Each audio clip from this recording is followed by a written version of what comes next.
आइए आज विश्वेश्वर संहिता के अध्याय 4 का शुभारंभ करते हैं, जिसमें महेश्वर ब्रह्मा और विष्णु के अपने निष्कल और सकल स्वरूप का परिचय देते हुए लिंग पूजन का महत्व बता रहे हैं।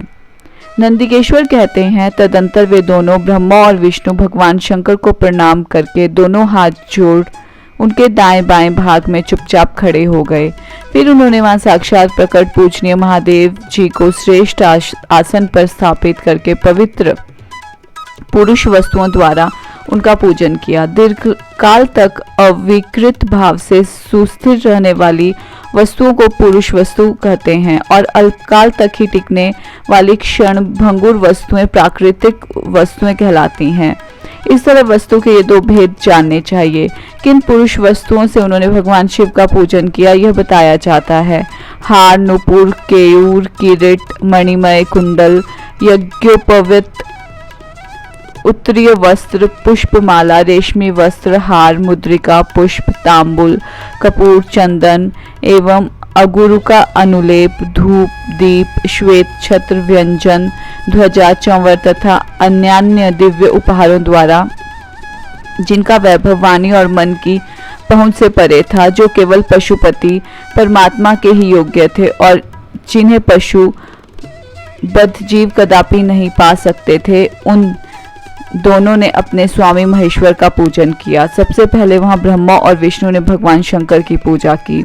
इससे प्रसन्न हो भक्ति पूर्वक भगवान शिव ने वहां नम्र भाव से खड़े हुए उन दोनों देवताओं से मुस्कुरा कर कहा। महेश्वर बोले, पुत्रों, आज का दिन एक महान दिन है। इसमें तुम्हारे द्वारा जो आज मेरी पूजा हुई है, इससे मैं तुम लोगों पर बहुत प्रसन्न हूँ। इसी कारण यह दिन परम पवित्र और महान से महान होगा। आज की यह तिथि महाशिवरात्रि के नाम से विख्यात होकर मेरे लिए परम प्रिय होगी। इसके समय में जो मेरे लिंग, निष्कल अंग, आकृति से रहित निराकार स्वरूप के प्रतीक वेर, सकल साकार रूप के प्रतीक विग्रह की पूजा करेगा, वह पुरुष जगत की सृष्टि और पालन आदि कार्य भी कर सकता है। जो महाशिवरात्रि को दिन रात निराहार एवं जितेंद्रिय रहकर अपनी शक्ति के अनुसार निश्चल भाव से मेरी यथोचित पूजा करेगा, उसको मिलने वाले फल का वर्णन सुनो। 1 वर्ष तक निरंतर मेरी पूजा करने पर जो फल मिलता है, वह सारा केवल महाशिवरात्रि को मेरा पूजन करने से मनुष्य तत्काल प्राप्त कर लेता है। जैसे पूर्ण चंद्रमा का उदय समुद्र की वृद्धि का अवसर है, उसी प्रकार यह महाशिवरात्रि तिथि मेरे धर्म की वृद्धि का समय है। इस तिथि में मेरी स्थापना आदि का मंगलमय उत्सव होना चाहिए। पहले मैं जब ज्योतिर्मय स्तंभ रूप से प्रकट हुआ था, वह समय मार्गशीर्ष मास में आद्रा नक्षत्र से युक्त पूर्णमासीय प्रतिपदा है। जो पुरुष मार्गशीर्ष मास में आद्रा नक्षत्र होने पर पार्वती सहित मेरा दर्शन करता है अथवा मेरी मूर्ति या लिंग की ही झांकी करता है, वह मेरे लिए कार्तिकेय से भी अधिक प्रिय है। उस शुभ दिन को मेरे दर्शन मात्र से पूरा फल प्राप्त होता है। यदि दर्शन के साथ साथ मेरा पूजन भी किया जाए तो इतना अधिक फल प्राप्त होता है कि उसका वाणी द्वारा वर्णन नहीं हो सकता। वहां पर मैं लिंग रूप से प्रकट होकर बहुत बड़ा हो गया था, अतः उस लिंग के कारण यह भूतल लिंग स्थान के नाम से प्रसिद्ध हुआ। जगत के लोग इसका दर्शन और पूजन कर सकें, इसके लिए यह अनादि और अनंत ज्योति स्तंभ अथवा ज्योतिर्मय लिंग अत्यंत छोटा हो जाएगा। यह लिंग सब प्रकार के भोग सुलभ कराने वाला तथा भोग और मोक्ष का एकमात्र साधन है। इसका दर्शन, स्पर्श और ध्यान किया जाए तो यह प्राणियों को जन्म और मृत्यु के कष्ट से छुड़ाने वाला है।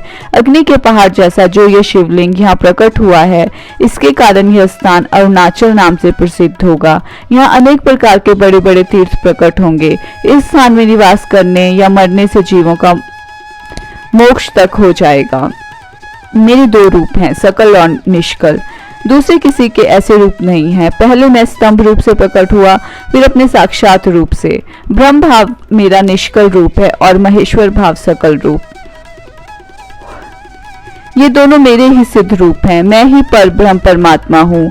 कलायुक्त और अकल मेरे ही स्वरूप हैं। ब्रह्म रूप होने के कारण मैं ईश्वर भी हूँ। जीवों पर अनुग्रह आदि करना मेरा कार्य है। ब्रह्मा और केशव मैं सबसे बृहत और जगत की वृद्धि करने वाला होने के कारण ब्रह्म कहलाता हूँ।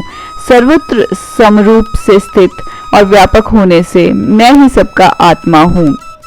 सर्ग से लेकर अनुग्रह तक आत्मा या ईश्वर से भिन्न जो जगत संबंधी 5 कृत्य हैं वे सदा मेरे ही हैं, मेरे अतिरिक्त दूसरे किसी के नहीं हैं, क्योंकि मैं ही सबका ईश्वर हूँ। पहले मेरी भ्रम रूपता का बोध कराने के लिए निष्कल लिंग प्रकट हुआ था, फिर अज्ञात ईश्वरत्व का साक्षात्कार कराने के निमित्त मैं साक्षात जगदीश्वर ही सकल रूप में तत्काल प्रकट हो गया। अतः मुझ में जो ईश्वर तत्व है उसे ही मेरा सकल रूप जानना चाहिए, तथा जो ये मेरा निष्कल स्तंभ है वह मेरे ब्रह्म स्वरूप का बोध कराने वाला है। यह मेरा ही लिंग चिन्ह है, तुम दोनों प्रतिदिन वहां रहकर इसका पूजन करो। यह मेरा ही स्वरूप है और मेरे सामीप्य की प्राप्ति कराने वाला है। लिंग और लिंगी में नित्य अभेद होने के कारण मेरे इस लिंग का महान पुरुषों को भी पूजन करना चाहिए। मेरे एक लिंग की स्थापना करने का यह फल बताया गया है कि उपासक को मेरी समानता की प्राप्ति हो जाती है। यदि एक के बाद दूसरे शिवलिंग की स्थापना कर दी गई तब तो उपासक को फल रूप से मेरे साथ एकत्व सायुज्य मोक्ष रूप फल प्राप्त होता है। प्रधानतया शिवलिंग की ही स्थापना करनी चाहिए। मूर्ति की स्थापना उसकी अपेक्षा गौण कर्म है। शिवलिंग के अभाव में सब ओर से सवेर मूर्ति युक्त होने पर भी वह स्थान क्षेत्र नहीं कहलाता। इसी के साथ विश्वेश्वर संहिता के अध्याय 4 की